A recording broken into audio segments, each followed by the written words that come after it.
ডিম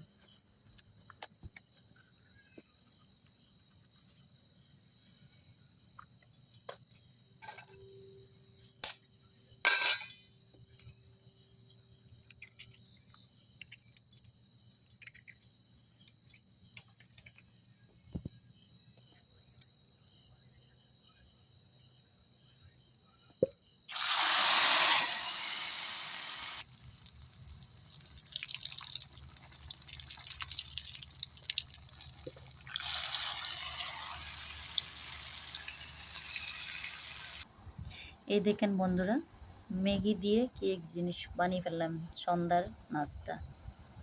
আপনারা খেতে হলে টমেটো, ক্যাপসিকাম এইসব ঢালতে পারবেন। কাঁচা লঙ্কা আমি ঢালি নাই, আমার বাচ্চা খাবে বলে ঢালি নাই। সবাই ঢালতে পারবেন এগুলো, কিন্তু যারা ঝাল খাবেন প্রচুর ঢালতে পারবেন। আমি ঢালি নাই, সিম্পল বানিয়েছি আমার বাচ্চাদের জন্য। ওকে, বাই।